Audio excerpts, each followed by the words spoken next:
Welcome, welcome, welcome, miracle makers. I'm so excited that we're all together once again. Oh my gosh, what are we in store for today? Today, yes, we're going to get to your palms, to medical self mastery. Whoa, wow. Can you get to medical self mastery on your palms? Yes, and you can know exactly what's going on in your conscious mind, in your subconscious mind, all over your body, and oh my gosh, what's happening with your family, the people that you care about, the places that have touched you and that you've touched around the world. It all shows up in your hands. But first, before we get to you, a little bit about me, darling. Yes, it's all about me. No, not really. It's all about Miracle Makers. And we've got the co-founder of Miracle Makers on with us, Mr. Greg Larsen in the house. All right. And I love that you're jumping on as per request. I requested that you come on. There's a few things that I want to share about Miracle Makers Academy. There's a few things that I want to share about the healing process. And there's a few things that I want to share about what you're most excited about. And so the first thing, what's happening in Miracle Makers Academy? Dun, dun, dun. We're opening it up again for membership until September 29th. It's an amazing, extraordinary gift to give yourself, to be part of a community, to be part of an academy. We don't often open membership up anymore, and we are going to do a drive with all kinds of bonuses. One of those bonuses is going to be health coaching with Greg Larsen. And before I talk about the health coaching, right, that he's going to do, I want to share my own personal journey of transforming a lump, a golf-sized lump that I manifested in my breast. Uh, oh, Funny and interesting and comical and not comical and serious story for you, darlings.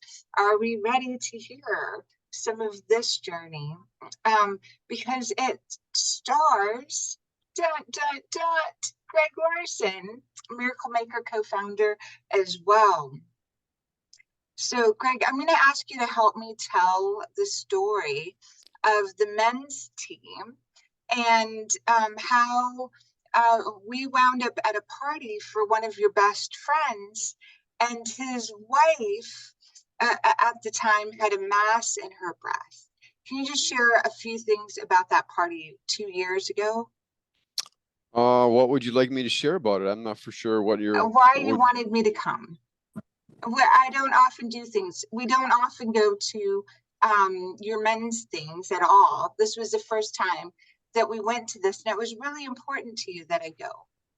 Well, it was just to support this woman who had who had just been diagnosed with a cancerous lump in her breast, and she was beginning this very long quest, multi-year quest to heal herself. So beautiful healer, friend of Greg's Yeah. wife to one of Greg's best friends, in a men's group with them. And I'd never met them. I mean, just here and there at different gatherings. I'd never met this woman. We are going to this party, and Greg and I had planned to go to a different party, and Greg said, "Come with me to this party. We'll go to." Well, it was more of it was a fundraiser and like a community healing for her. It wasn't just a party. It was this was her it was a fundraiser, and then we did, like, she laid on the mat, we'd all circled around and laid our hands on her. It was a very intentional space for her to be supported by the community, both financially and emotionally. So it was a fundraiser to Yeah. support this beautiful woman, this beautiful man, hands-on healing, and it was beautiful. We're at this gathering. Greg is there. The circle of people are there. The community. What was your experience of that night? It was just that. It was, our intention was to, support Marissa and to, to just to be in support of her husband Michael, the guy who's on my men's team. And yeah, that was it. And that was it. And what did the reason that I bring this up is I went to this event. I was happy to go, and I'm so grateful to have been included and with everybody. And I wanted to go to my next event.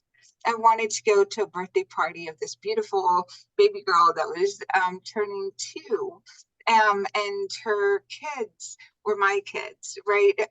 The kids grew up in the community. Long story short, I felt guilty. I felt guilt that I wasn't totally in the party.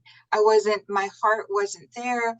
Even though I was with all the beautiful people, I felt this low level of guilt and shame because I'd already RSVP'd for the other party. I'd already done so many things to say, this is where I was going to be. And this is where I wound up. And in that circle, beautiful people, beautiful healing, beautiful fundraiser for Greg's a friend and his wife. And there, before I left, I said, anything I can do for you, I'm so happy to do for you. And over time, I would reach out to her and connect with her.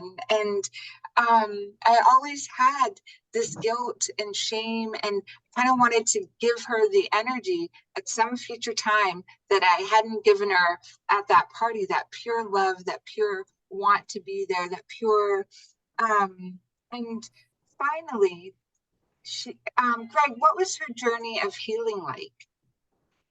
What did Marissa do? And what did the men do? And what did everybody do for her? And she do for herself? Oh wow, that's a lot there. Yeah, no, she was she was a healer.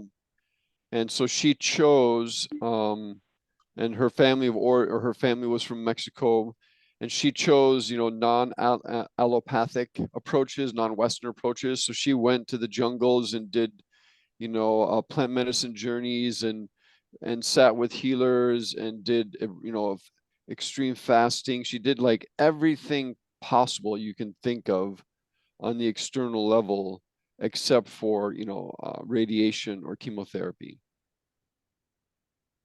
And 2 years of that Yeah. with prayer in community.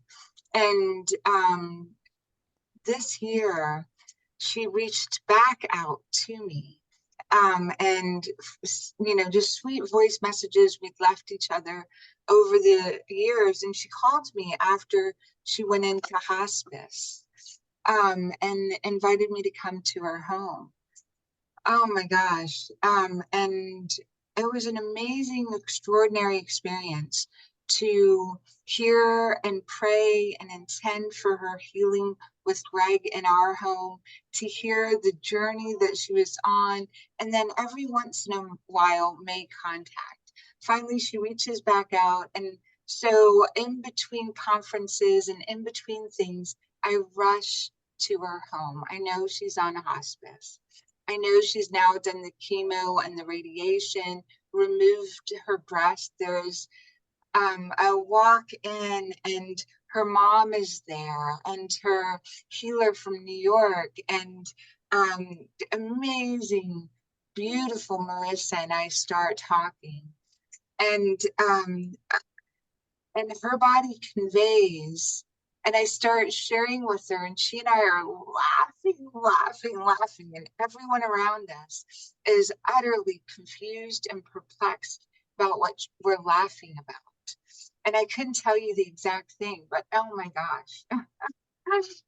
um, and she steps like she's no longer fully able to sit up by herself. She's gone from a trim, beautiful, healthy yoga body of 30 yumminess to maybe 80 pounds of flesh, and no, just no hair, amazing glowing skin, amazing petite, and her laughter and sound is so crisp.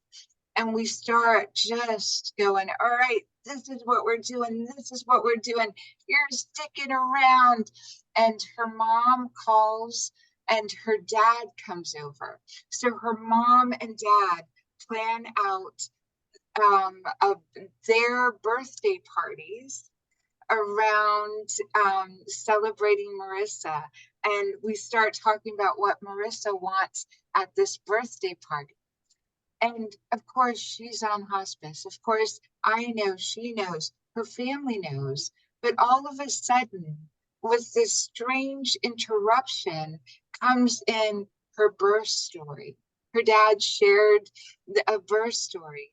Her mom and dad shared the remembrance of how they loved to celebrate their birthdays together. They were just born a few days apart. In the middle of this, her brother calls, and her brother and the new baby grandbaby is on the phone with her, and he's telling her what he's going to bring to her birthday party, to this birthday celebration surviving party. And then they start talking about showing her documentary that she made over the past 2 years. And then they talk about all of these amazing things.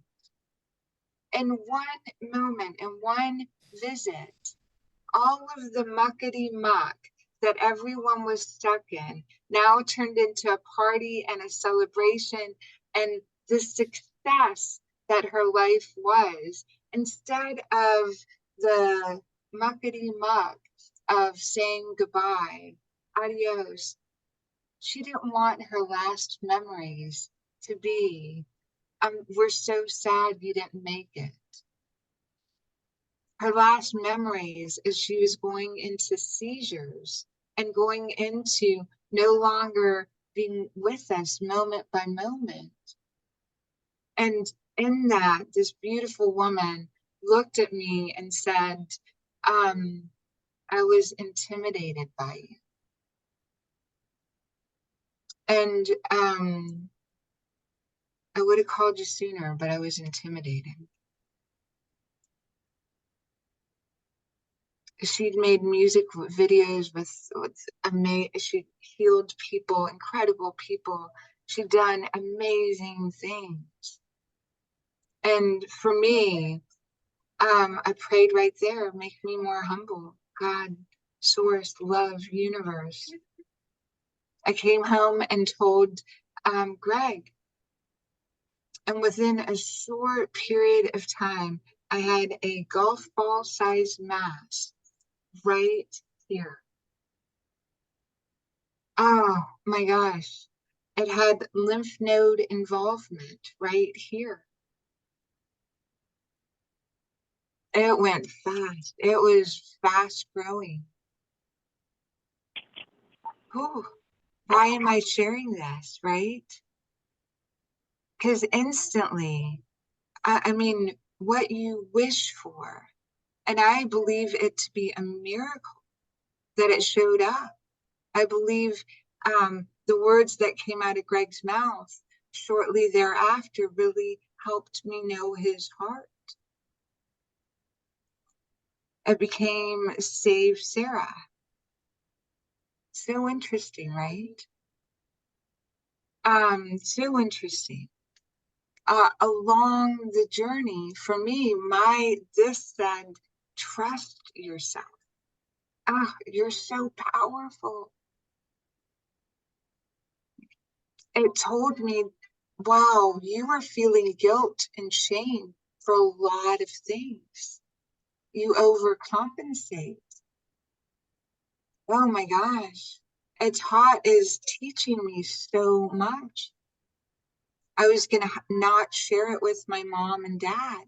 I wasn't going to share it with anyone. I was just going to deal with it. Yeah. You know, and my mom happened to come visit, And I sat with my mom and had her feel it. And I told her, and lo and behold, within like 10 minutes or less, she felt it again. And she said, Beta, it's smaller. It's smaller. It had reduced to 50% from just telling my mom. Wow, it's all in here. It's all in here. It's all in you. The energies of whatever it is that you think you cannot share, whatever it is, you can share it with yourself. Your hands, your body can reveal it to you. And oh my gosh, every step is a miracle. Marissa wound up being a healer for me. She gave me that beautiful gift. And Greg went into action, and so much 50% with just telling my mom all the things. It is tiny, barely perceivable now. Anything you want to share about that story or that journey, Greg? Um, you just happen to share a lot, so it's, I don't know if there's something specific. Um, yeah, well, I would, the first what comes to mind is the night that Sarah told me, um, and you know, she said, you know, asked that I feel this lump, and to me, it was very significant. So I knew it was something very to give my full attention to. And so that night, we, knowing the importance, that something I learned from Dr. Joe Dispenza, which is to create a memory of the future that is stronger than the memory of the past. And so you know, we started talking, and what we came up with is this time in the future, this memory of the future when Sarah's 74, and we're at a celebration, and we're there with our children, Jasmine and Tyler, and we're there with their children, our grandchildren. And so, because I told Sarah, I really want our grandchildren to know their grandmother. And so we painted this picture of being on the dance floor. We're all smiling, we're all laughing, we're all dancing. And so the little phrase we came up with, which we still repeat to each other, is 74 and on the dance floor. And so we created this powerful memory of the future to to you know, override all of those kind of the natural response of thinking negatively or thinking catastrophic thoughts, or you know, allowing those to be more dominant. Now we think 74 and on the dance floor. So powerful. 74 and on the dance floor. And Ah, there's so much I shared. Greg, thank you for being here. Thank you for sharing that. And thank you for creating that vision, and your coaching, right? With this has been phenomenal towards exactly what it is, from the mindset to the heart set to really grounding in the habits and the skills and accountability and measurability. It's amazing.